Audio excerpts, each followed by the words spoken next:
Evil Dead Burn is finally here, and not only is it tasked with living up to the legacy of Evil Dead, but it's also releasing at a time where horror movies are some of the best films that we have at the cinema. So, how can this film live up, and will it continue the hot streak? Welcome back, everyone. Today we are here to talk about Evil Dead Burn, and if you didn't know this about me, I am a big Evil Dead fan. I have watched all of the Evil Dead films. I love Evil Dead, and so going into this movie, I was a little nervous, I'm not gonna lie. But I saw the teaser trailer, and I saw the trailer, and I thought, this looks amazing. So I can't see how we're going to drop the ball. And I also really love Sam Raimi's approach right now with Evil Dead, with bringing in sort of new directors to the franchise and using it as a way to showcase different talent in the horror world. And I mean, Evil Dead Rise is a film that got me aware of Lee Cronin, who I do think is a really good filmmaker, even though I was disappointed with Lee Cronin's The Mummy, I can't deny. And with this film, we also have a new director. We have a French director, and that's Sébastien Vénissek. And I have to say, I feel like I have now been introduced to another director that I'm going to be checking out what they've done and following up with them, because whoa, there are a lot of elements of this film that work. However, I do have some criticisms, so we're gonna get into that. And before we do, I would like to know from you, what is your favorite Evil Dead movie? Let me know down in the comments below. So in the newer era of Evil Dead, we had the remake that happened, which I thought was really good. Then we had Evil Dead Rise, and now we have Evil Dead Burn. And with Evil Dead Burn, I think an element that makes it stand out for me is the cinematography in this film. It's on a whole other level. And honestly, I thought Evil Dead Rise had some of the best cinematography I'd seen in horror. I mean, it still does.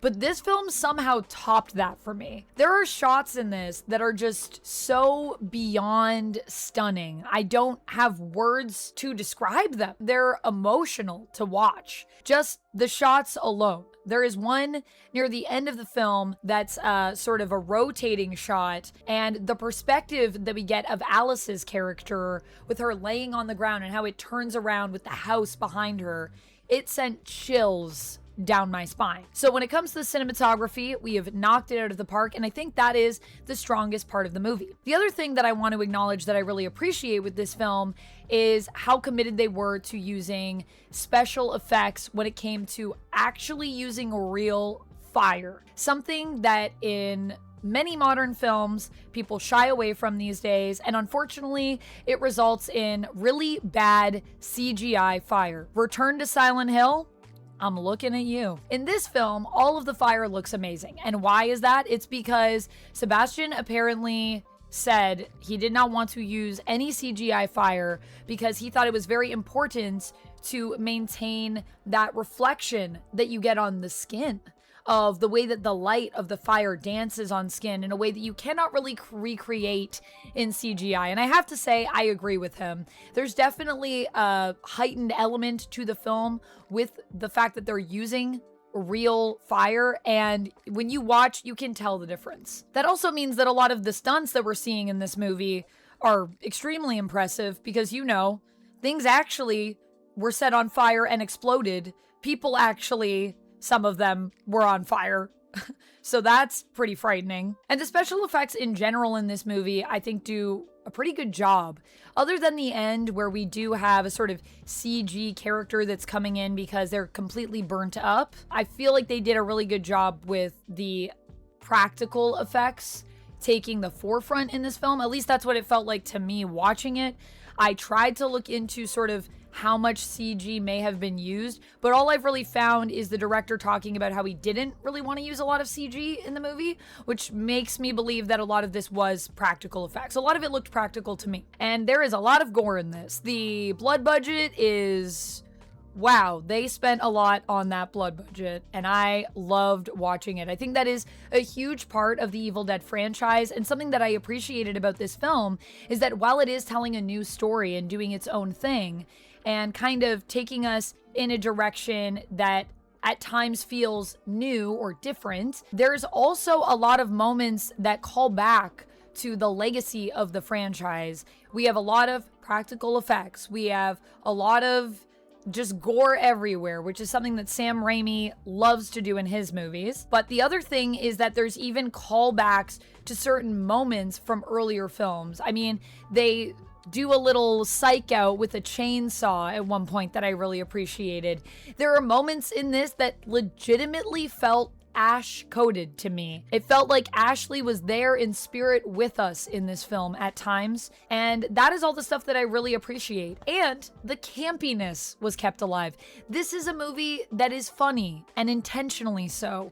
We're not talking about when horror just happens to be funny because it's so ridiculous or it's so bad. The comedic moments in this are very well put together, and they will make you laugh out loud. And something that I love about that too is that it feels like it does pay homage to Sam Raimi's directorial style, because he is a guy that likes to make you squirm and make you laugh almost like one right after the other. So I like when we keep that alive in Evil Dead, because that feels true to the tone of the franchise. Now, overall, in terms of this story and in terms of the characters that we have, I think the story is quite good. The themes are very powerful. They really took that title, Evil Dead Burn, and leaned into that hard.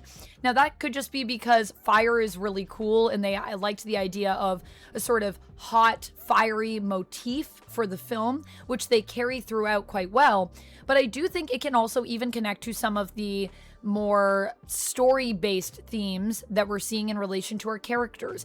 This idea of the cycle of abuse, this idea of how when you look at fire, there is an alluring element to it that wants to draw you in, but if you get too close, you get burned. Much like how these family members are kind of trapped in this cycle of abuse with one another, where they feel like they want to protect and care about their family, but at the same time, their family is the thing that is probably doing the most damage to them in terms of their mental state. And I think that idea, if you want to connect it to fire, you can. I don't know if that was the intention of the film, but I think that there's a lot that's going on here in terms of the visuals and the representations of these characters and what they're going through in terms of the horrors that they're facing.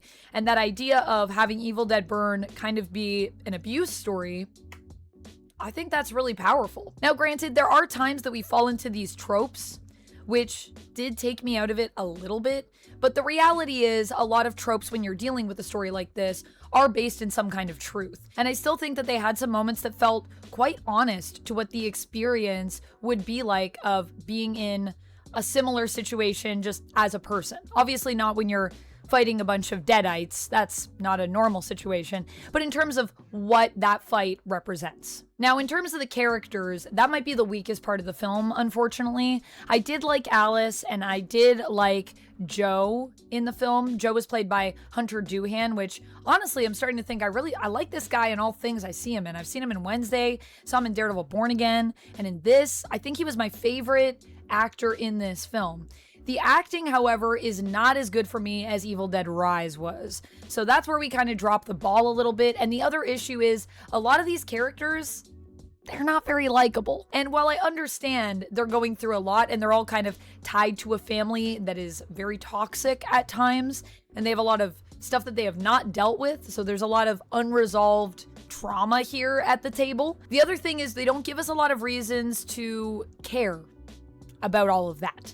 We have all of those elements, but it just ends up feeling like these characters kind of suck.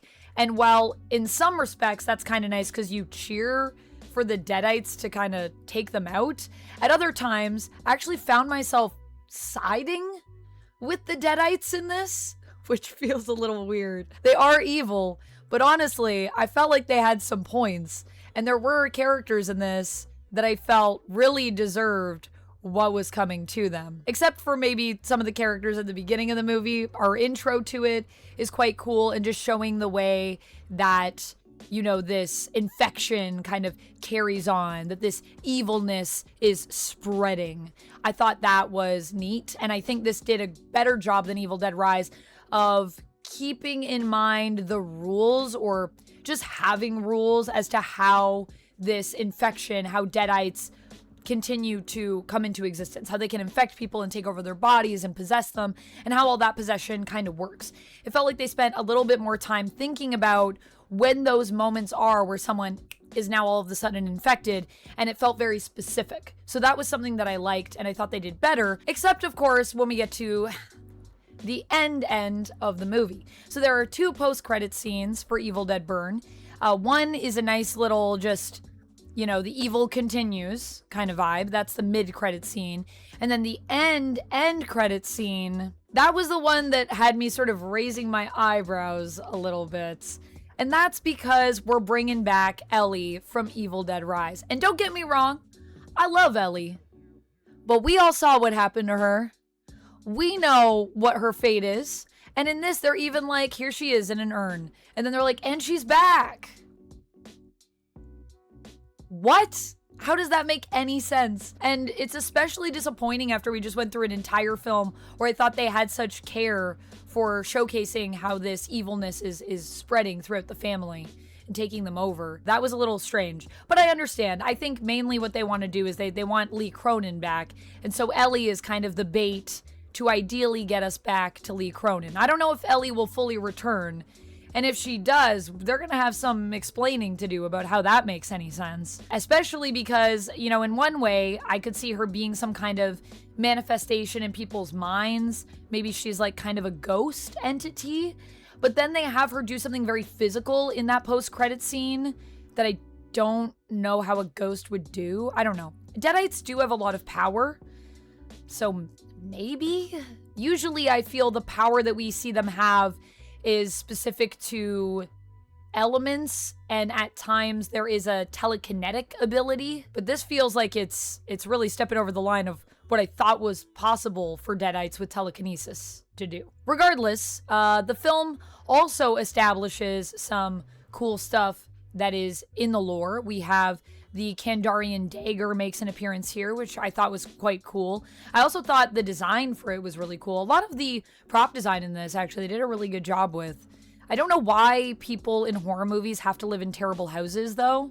Like, why is that always their fate? But I guess it's, the house is a reflection of how broken this family is, so I guess we got to give it to them for this movie. But that is a pet peeve of mine in general in horror movies. Everyone in a horror movie has to live in a terrible place. You know what's a good film that doesn't have something like that? Although I don't know if they lived there. I think one of them owned the property. Bodies, Bodies, Bodies. That house is amazing. That's a cool house. So yeah, overall, I enjoyed it. I thought it was a really good movie, and I think even it's a great movie. I think I would say it's very, very good, but there are some elements that fall a little bit short. Like I said, some of that CG in the ending and just some of the characters and the way we did that, it was a bit disappointing. But overall, I enjoyed it. I had a lot of fun, and the good news is it has not broken our streak of amazing Evil Dead movies. Is it as good as Obsession or The Backrooms? I don't think it's as good as that, but it's just unfortunate, I guess, that it's also coming out in a time when horror films are just really blowing my mind. So this movie, I think you'll still have a lot of fun with it. And if you're an Evil Dead fan, would highly recommend you go check it out. There's a lot of little fun things in there for you to enjoy. But if it's just a horror movie on your list, I still would say watch it, actually. It's really good. Go to the theaters, give it a watch. Tell me what you think. Hold your loved ones close. And if your dad is about to attack your partner, maybe consider that, you should do something about that. That's what I've learned from this movie. Maybe when people are being toxic, we should call them out. That's all I got for this one. Let me know your thoughts on it down in the comments below. I'll see you down there. And until next time, friends, stay nerdy. Bye. And if you love when I talk about horror movies, I love to do it. So please click this next. You will not regret it.